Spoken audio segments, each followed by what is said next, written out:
Olá, boa noite para você. O Ponto e Contraponto já está no ar e eu começo com uma pergunta. Como foi a sua noite de sono? Você dormiu bem? Se a sua resposta foi não, saiba que você não está sozinho. Um estudo da Fundação Oswaldo Cruz, divulgado em março deste ano, mostra que 72% dos brasileiros sofrem de doenças relacionadas ao sono, como a insônia, por exemplo. Uma noite mal dormida pode trazer diversos problemas de saúde. E é sobre isso que eu converso a partir de agora com o Dr. Gleidson Lima, que é médico otorrino do Apvida. Boa noite, doutor. Seja muito bem-vindo ao nosso programa. Boa noite, Estela. Eu que agradeço mais uma vez pelo convite. Doutor, para a gente começar, são vários os fatores que podem prejudicar o nosso sono, certo? Eu queria que você apontasse algum que seja o principal, o que mais atinge a população. Bem como você falou, a principal causa, a principal patologia que altera o sono dos brasileiros e da população mundial é a insônia.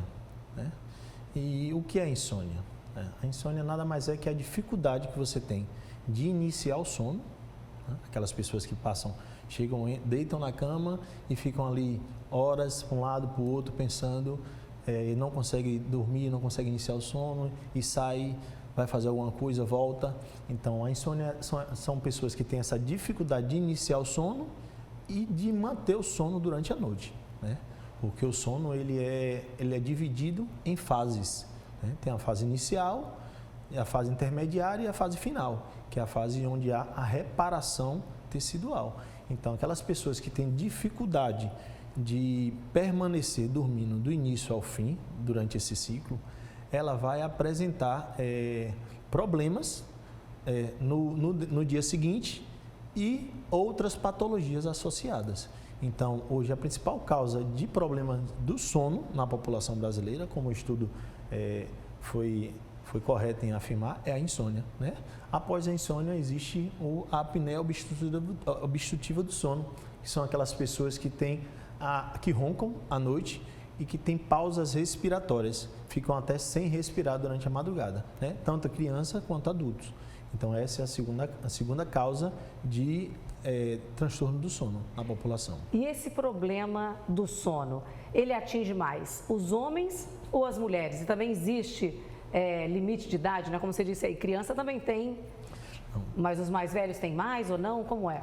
Assim, com relação ao sexo, o sexo feminino ele é mais acometido, A mulher, ela é eu costumo dizer aos meus pacientes que as mulheres elas são uma montanha-russa de alteração hormonal. Então, a mulher durante toda a sua vida ela é regida por alterações hormonais na infância, na adolescência, na fase adulta e na menopausa, Quando a mulher ela deixa de produzir determinados hormônios. E isso também prejudica o sono? Sim, sem dúvida. Com certeza. Então, as mulheres, durante o período menstrual, durante o mês, durante a fase do ciclo menstrual, tem momentos em que ela tem a facilidade maior de pegar no sono e tem uma facilidade que dificulta pegar no sono, As mulheres que sofrem de TPM, elas sabem que há uma dificuldade maior de pegar no sono, por conta da dor, por conta das cólicas, por conta do incômodo, por conta dessa alteração hormonal.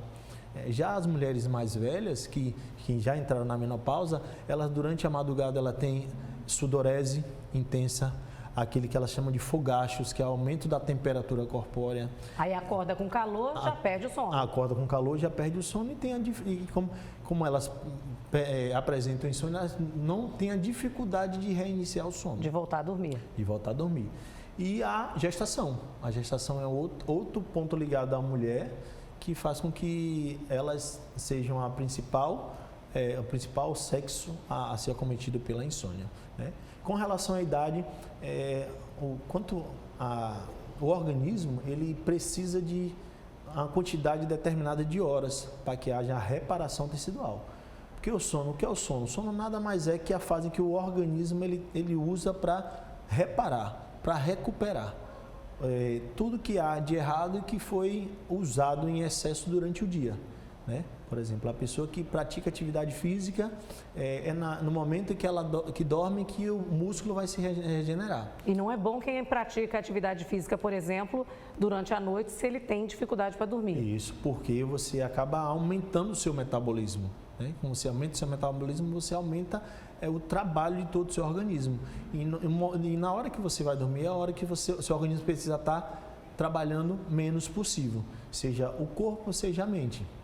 Então, o sono reparador, ele é necessário para que haja essa recuperação de todas as células musculares e no cérebro para que haja a consolidação da memória. Então, as crianças que roncam, que têm adenoide crescida, que têm amígdala crescida, são crianças que passam a noite inteira dormindo. Eu digo para as mães, quando você não dorme direito, como é que é seu dia de trabalho? Ela, nossa, é horrível, eu fico irritada, eu fico inquieta, sem paciência. Então, a cabeça não funciona. Não funciona. E a mulher tem muitos afazeres, né? Porque ela tem que tomar conta dos filhos, tem que tomar conta da casa e ainda tem que trabalhar fora. Tem que fazer, mulher... Aí a máquina, cachola, não funciona direito. E aí eu digo para as mães que as crianças, elas sofrem disso todos os dias porque elas roncam o dia inteiro. Então, um alerta que eu dou para as mães, se você tem filhos pequenos que roncam, né? Procurem o otorrino de confiança para investigar adenoide e amígdalas aumentadas, porque elas são causa de apneia na infância. Então, a apneia na infância faz com que a criança, no outro dia, ela não produza direito na escola, ela fique irritada. Então, você não entende por que a criança está irritada, por que a criança não responde, por que a criança está tirando nota baixa. Então, é por conta dessa alteração. Agora, doutor Gleidson, a insônia é um problema que vai acompanhar a pessoa durante toda a vida ou em algum momento ela vai passar? Normalmente, depende muito da causa, né? A insônia, existem várias causas para a insônia, então você tem que tratar a causa base da insônia. Por exemplo, nos dias de hoje, as pessoas estão mais ansiosas e depressivas que anos atrás. Sim. Passamos por uma pandemia, né? Por um estresse psicológico generalizado, né? Eu acho que antes disso só o pós-guerra, pós-Segunda Guerra Mundial, e então nunca se ficou-se tão preocupado com um determinado assunto ou motivo do que a pandemia. Então a pandemia chegou para desencadear, né? Pessoas que tinham essa fragilidade e para desenvolver nas que também não tinham esse estresse e essa ansiedade. Então, hoje em dia, a maior parte das pessoas que tem insônia, elas possuem ansiedade ou depressão.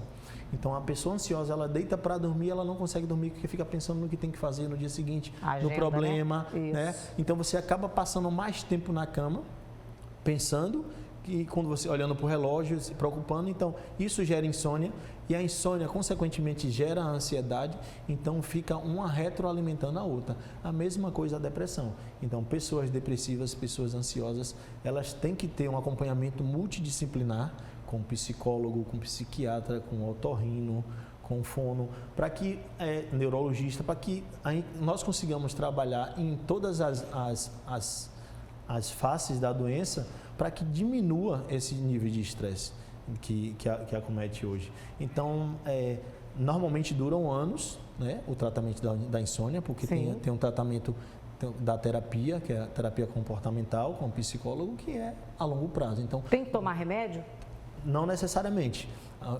A priori, o início é a terapia comportamental. O principal. O principal. Tem que ter insônia, tem que ter um acompanhamento psicológico. Né?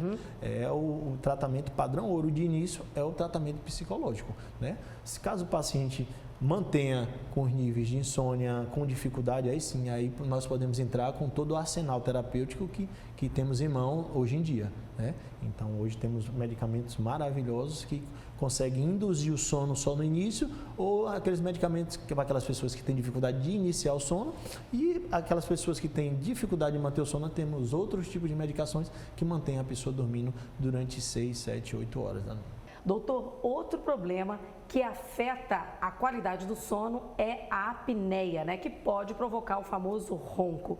O que é a apneia e como é que ela se manifesta? Bem, a apneia, na verdade, existem dois tipos de alteração da ventilação, né? A apneia é uma alteração da ventilação quando o paciente ele está dormindo. Então, a apneia do sono é uma doença do sono. A pessoa que está acordada, ela não tem a doença apneia quando ela está acordada.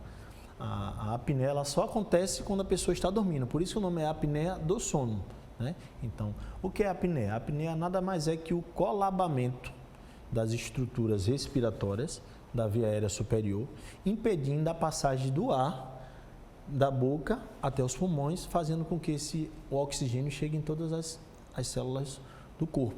A gente tem inclusive um vídeo. Vamos mostrar o vídeo, que aí você vai explicando, né? Então, a pessoa, quando ela dorme, essa parte azul, vamos dizer que a ventilação em pé, o ar passa normal. Quando a pessoa deita, há um colabamento das estruturas, como língua, palato, mole, fazendo com que dificulte a passagem do ar, né? Então, o ar chega, bate e volta ou passa com dificuldade.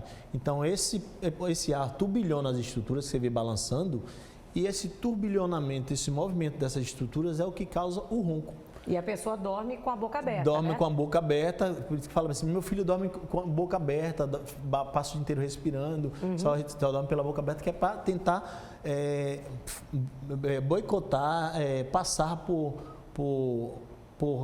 onde não há essa obstrução. E essa vibração embaixo é que causa o ronco. É o que causa o ronco. O ronco nada mais é que a passagem do ar por um orifício estreitado. Então, o que é que gera isso durante a noite? A pessoa ela passa a madrugada inteiro acordando, porque nós temos o organismo, o cérebro, ele entende, quando ele vê que o nível de oxigênio no sangue está pouco, ele acorda, ele dá um disparo para que a pessoa acorda. Por isso que a pessoa acorda com o coração taquicárdica, assustada. Porque o cérebro ele fica ali, a pessoa dorme, o ar vai entrando em pouca quantidade, a oxigenação vai baixando, aí daqui a pouco o cérebro fala assim, acorda que senão você vai morrer. Aí a pessoa porque está faltando ar, né? Acorda isso, então é um dos sintomas que o paciente fala, doutor, eu acordo várias vezes com sufocamento, com a boca seca, né? Ou então o companheiro, normalmente é o companheiro que relata, doutor, ele ronca a noite inteira e tem momento que ele para de respirar, que eu acho que ele morreu, daqui a pouco ele dá um pulo da cama, puxando ar com todo o fôlego. Então, isso é um dos sinais claros de quem tem a apneia obstrutiva do sono. E ela pode trazer sérios riscos à saúde. Sim. A apneia obstrutiva do sono, hoje em dia, é muito discutida nos congressos de cardiologia, nos congressos de síndrome metabólica, porque a apneia do sono sozinha, ela é um fator de risco altíssimo para a pessoa ter infarto e derrame, né? Enquanto as outras, você precisa ter uma associação de tabagismo, hipertensão, diabetes, para poder dar infarto. A apneia sozinha, ela é fator de risco alto para ter infarto e derrame. Sim. Então, as pessoas que têm apneia do sono, elas têm uma predisposição maior de falecer por infarto e derrame. Além durante disso, o sono. Durante o sono. Sim. Né? Tanto é que a maior parte dos infartos é durante a noite, dormindo e na temperatura fria. Então as pessoas que têm apneia do sono, não tratem como um simples barulho ao dormir, né? As pessoas, é um problema de saúde. É um problema de saúde que tem que ser tratado, porque ela causa inúmeras doenças. Ela causa hipertensão arterial, ela causa ansiedade, ela causa fadiga excessiva durante o dia, ela causa acidentes de trânsito. Então, a maior parte das pessoas que sofrem acidente de trânsito durante a manhã é porque dormiram no volante, porque passaram a madrugada inteira, então vai trabalhar com sono. O pessoal acha que dormiu, mas não dormiu. Isso, não dormiu, perde o reflexo, então você tem um reflexo de se desviar ou de frear. Então, a maior parte dos acidentes acontece durante a manhã, e essas pessoas têm síndrome da apneia obstrutiva do sono. Por esse motivo, os motoristas de ônibus e de caminhão, eles precisam passar por uma avaliação por polissonografia, né, para evitar que eles durmam ao volante e causem acidentes graves. E dependendo do caso, a apneia também pode afetar as pessoas que estão ao lado de quem tem o problema. Sim, porque quem tem apneia do sono, o ronco acaba atrapalhando, né? O ronco e os despertares durante a noite. Para você ter ideia, um paciente que tem apneia do sono, ele consegue acordar mais de 100 vezes durante a noite. Então, você imagina a pessoa que está dormindo, 7 horas dormindo e acorda 100 vezes. E às vezes ele acorda e ele nem percebe que acordou. Ele tem micro despertares que acorda, coração acelera, ele puxa o fôlego e depois volta a dormir normalmente. Daqui a 5 minutos, outro micro despertar. E a pessoa que está do lado também acorda. Como, né? Porque o barulho do ronco atrapalha e acaba ficando preocupado com o outro. Então, ou seja, vamos ter 2 pessoas doentes numa mesma cama, né? Uma por apneia e a outra por consequência da apneia do outro. E qual seria o tratamento ideal para quem sofre de apneia? Porque tem graus diferentes, né? Sim, existe graus da apneia leve, moderada e grave. Quando a gente tem a apneia leve, a gente orienta que o paciente faça um tratamento à base de atividade física, alimentação, para que diminua o peso corpóreo, né? A apneia do sono está diretamente relacionada ao peso do corpo, né? Então, quanto maior o peso, quanto mais obeso você for, maior o seu grau de apneia, né? Porque o peso do corpo ele acaba fechando a via aérea. Então, quanto maior o peso, mais estreito fica essa via aérea, a passagem do ar. Quanto menos pesado, mais pérvia. E aí a vibração vai ser maior. Vai ser maior, causando esse ronco maior ainda, mais alto. Então, quanto maior o ronco, provavelmente mais grave é. Então, quando a apneia é leve, existe um aparelho intraoral que você projeta a mandíbula. Você vê ali que naquele vídeo que a língua ela colaba. Então, esse aparelho ele serve para projetar a mandíbula e deixar a língua mais para frente, fazendo com que ela não colabe e não feche a via aérea, né? E, doutor, o que a gente pode fazer para ter uma boa noite do sono, né? Para ter, como os antigos dizem, para ter aquele sono reparador? Qual seria a dica de ouro? Eu até pedi que eu trouxe uma imagem que tem algumas... Vamos mostrar então para o pessoal que está em casa para fixar mais, né? Então, primeira coisa é evitar estimulantes, né? Pessoas que tomam pré-treino, que malham à noite, que tomam pré-treino, que tomam café, que tomam energético. Então, evitar fazer isso até 6 horas antes de dormir, né? Perfeito. Exposição à luz de telefone, de computador, de celular. Eu lembro que eu dei uma entrevista aqui da interferência dos aparelhos eletrônicos no sono. Isso. Porque esses aparelhos eletrônicos eles emitem uma frequência de luz nos olhos, bloqueando a produção do hormônio chamado melatonina, que é o hormônio do sono, né? Então, evitar exposições de tela até 2 horas antes, evitar ficar olhando o relógio, que horas são, que já está tarde, preciso dormir. Isso gera mais ansiedade, que gera mais insônia. E durante a noite também, se acordar... durante a noite não olha, por isso que tem que tirar relógio, não tem que ter relógio na cama, né? E você tem que usar a cama simplesmente para dormir e fazer sexo, né? A cama ela foi feita para isso. A cama você não deita para mexer no telefone, né? Você tem que habituar o seu corpo, o seu cérebro a associar a cama a dormir e não a assistir TV, a mexer no celular. Muito obrigada pela sua entrevista. Infelizmente o nosso tempo chegou ao fim. Muito obrigada aí pelas dicas preciosas, né? Para mim e para todos que nos assistiram. Eu que agradeço mais uma vez o convite e precisando é só contar comigo. Tá certo.